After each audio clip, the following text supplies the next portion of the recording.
Une autre erreur. Subhanallah. Et ça, je trouve que c'est grave, qu'on le veuille ou pas. S'il vous plaît, il ne faut pas qu'on soit des hypocrites. Et d'autres, ils te le disent. Ah ben, je ne suis pas hypocrite, je te le dis en plein visage. Wesh al-Hajja, oui, moi je ne supporte pas les noirs. Ya Rabbi smahli, mais je ne supporte pas les noirs. C'est ce que beaucoup disent. Ne me mets pas dans la chambre avec des noirs. La hawla wa la quwwata illa billah. Vous avez oublié la belle morale que vous nous faisiez quand on était enfant. Et vous dites qu'il n'y a pas de différence. Et surtout ici en France. Hein, le respect, l'islam c'est la paix, l'islam c'est la cohabitation, l'islam c'est... Et quand vous êtes vous-même dans le fait accompli, bien sûr, s'il vous plaît, je ne parle pas de tout le monde. Mais je parle de la bonne majorité. Une bonne partie des gens. Hein? Une fois, il arrive là-bas, il te dit, viens ici. S'il te plaît, mon cher guide, mon cher imam, s'il te plaît, moi je ne veux pas être avec un noir. Mais dis-je mal kuhlin. La hawla wa la quwwata illa billah. Alors que ce noir-là, comme eux ils disent, il se peut qu'il soit meilleur qu'eux, plus pieux qu'eux, plus proche d'Allah qu'eux, plus beau qu'eux, plus propre qu'eux. Parce que c'est ce qu'ils leur reprochent, soi-disant. La hawla wa la quwwata illa billah. Donc c'est ce qu'on apprend du pèlerinage. C'est comme ça qu'Allah il va me pardonner tous mes péchés. Kalla wallah. Allah ne pardonne pas comme ça les péchés. Innaka mru'un fika jahiliya. Il a dit le prophète sallallahu alayhi wa sallam, comme c'est rapporté dans le Bukhari et dans le Muslim, min hadithi أو القصة التي جرت لأبي ذر الغفاري جندب بن جنادة رضي الله عنه وأرضاه. Il a eu un différend avec un compagnon qui était de couleur noire. Et il lui a dit, ô toi, le fils de la noire. Cette version-là, beaucoup ils disent que c'est Bilal ibn Rabah. Mais ce n'est pas rapporté dans l'authentique de Bukhari et de Muslim que c'est Bilal ibn Rabah. Mais Hafid ibn Hajar, il dit, on nous rapporte que c'est Bilal. Ad-Daylami, il dit, on nous rapporte que c'est Bilal. Az-Zayla'i, il dit, on nous rapporte que c'est Bilal. An-Nawawi aussi, il dit, on nous a rapporté que c'est Bilal. Mais rien ne prouve dans Bukhari et dans Muslim que c'est Bilal. Al-Muhim, on n'est pas ici, encore une fois, dans le hadith, mais on est dans l'histoire. Ce qui est sûr, c'est que Abu Dharr al-Ghifari, il a dit à un compagnon qui est de couleur noire, il lui a dit, ô toi, le fils de la noire. Ça fait trop mal au cœur ou dans le cœur de ce compagnon-là. Il est parti se plaindre au messager d'Allah. Le messager d'Allah, il a blâmé Abu Dharr al-Ghifari en lui disant « Innaka mar'un fika jahiliya » Certes que tu es un homme qui possède encore dans son cœur des choses de l'anté-islam. Yani, tu n'es pas encore bien. Il a regretté.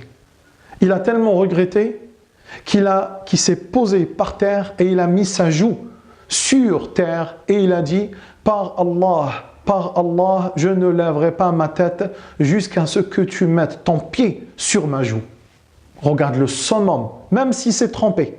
Tout le monde se trempe. Mais regarde maintenant le genre du repentir. Un haut niveau de piété, un haut niveau de croyance. Voici le tawhid, mes chers frères. Parce qu'il a cru en Allah et en son messager. Il a voulu appliquer la patience, le tawhid, l'adoration, tout ce que vous voulez, nommez-le comme vous voulez, de cette manière. Et l'autre aussi, il est au top du tawhid, au top du comportement, au top de la piété, au top de tout ce que vous voulez comme beau adjectif. Il lui a dit, il a posé sa joue avec lui et lui a dit, certes que mon pied ne se pose jamais sur un visage qui se prosterne à Allah subhanahu wa ta'ala. Et ils ont pleuré tous les deux et ils se sont levés tous les deux en faisant, chacun il s'est mis dans les bras de l'autre. Voici une belle image de piété. Voici une belle image de la fraternité. Innamal mu'minuna ikhwa fa aslihu bayna akhawaykum. Et nous aujourd'hui, on part en pèlerinage. Subhanallah, on dirait que pour le titre. Beaucoup ils attendent le retour pour qu'ils aient les plateaux de dattes et le lait, la femme et tout le monde. Et quand on appelle Hajj, il vient habillé en blanc. Habillé en blanc, mais le cœur il n'est pas encore habillé en blanc. La hawla wa la quwwata illa billah. J'ai eu une personne qui m'a dit, dis-moi s'il te plaît, quand est-ce qu'on va revenir, en France? J'en ai marre, il m'a dit.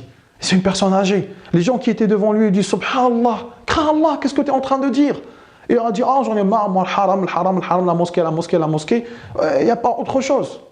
La hawla wa la quwwata illa billah. Les gens, ils pleurent. Ils attendent le tirage au sort dans quelques pays, comme les pays arabes. Des 12 ans et des 20 ans, ils font le tirage au sort, ils ont l'argent, ils ont la santé, mais ils sont privés de partir. Et toi, Allah, il t'a facilité, tu pars jusqu'à là-bas et tu dis cela. D'autres, comme on a dit, ils passent leur temps dans la Wi-Fi. Et donc, cette erreur-là, qui est l'erreur de ne pas accepter l'autre parce qu'il n'est pas comme moi. Il se peut qu'il soit mieux que toi. La deuxième ou une autre erreur, elle est récurrente chez les papas. Il veut devancer tout le monde. C'est lui le meilleur. Il faut que son bagage passe en premier. Et il se crée des soucis. Et une fois qu'il passe, il cherche le guide. Mais le guide, il est derrière toi. C'est toi-même qui l'as devancé. On avait beau te dire dans la réunion, il ne faut pas que tu devances le guide. Le guide, c'est votre émir, c'est votre responsable. C'est lui qui doit faire les choses avant vous. Non, d'autres, ils le prennent comme une arrogance. Il est qui, lui, pour m'apprendre? J'ai voyagé toute ma vie.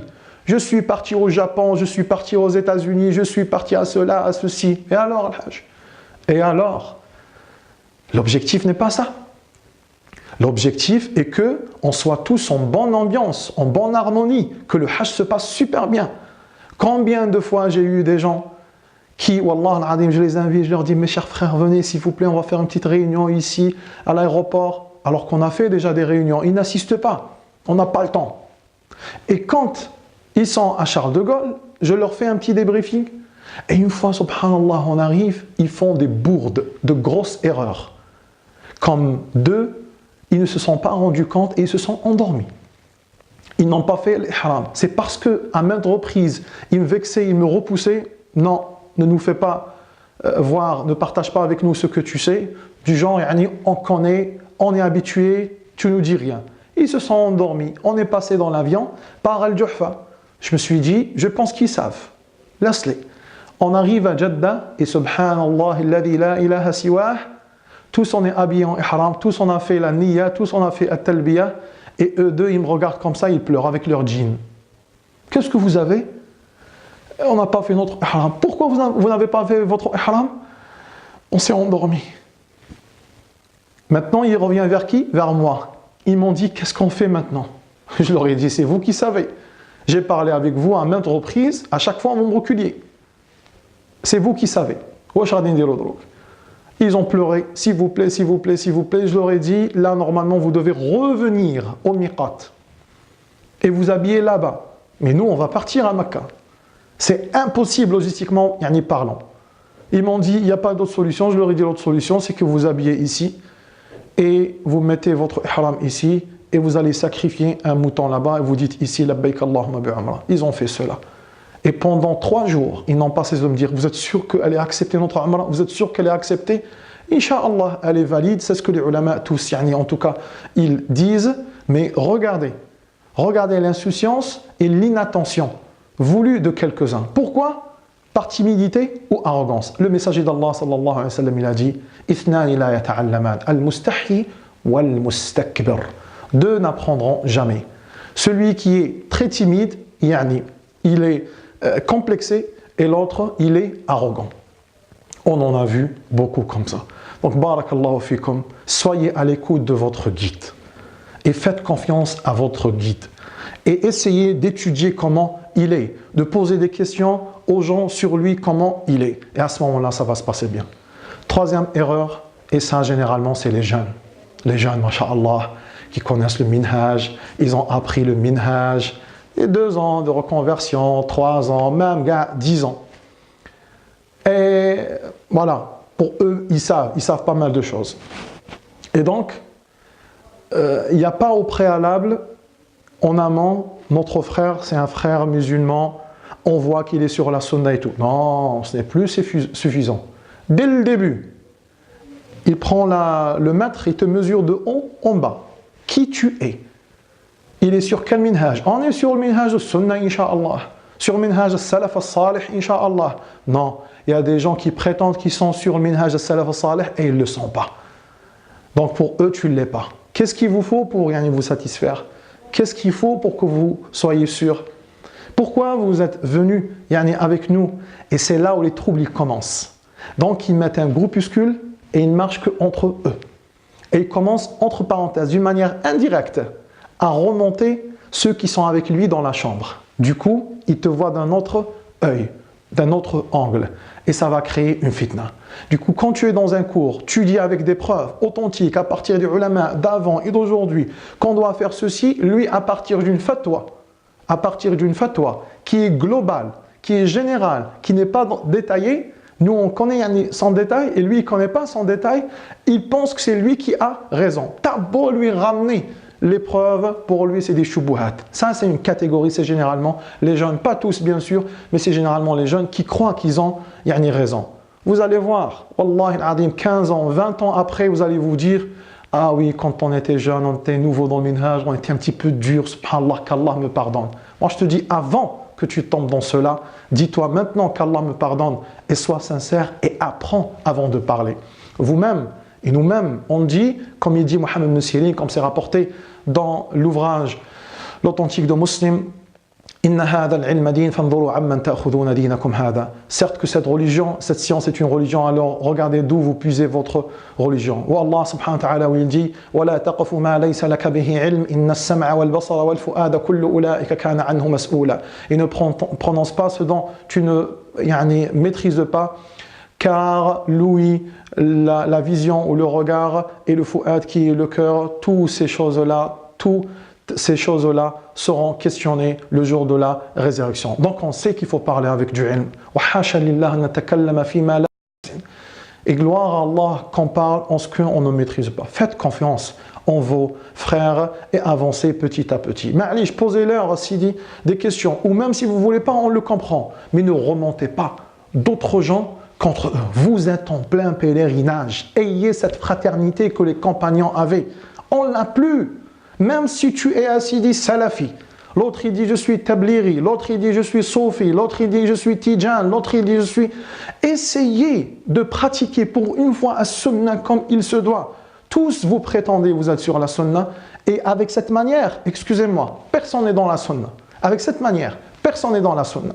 Car le messager d'Allah sallallahu alayhi wa sallam et les ulama, ils ne se comportent pas comme ça, de cette manière-là. Inna akramakum inda Allahi atqakum wattaqi man khafa rabbah walladhi yakhafu rabbah la yakhafuhu illa bi'ilm.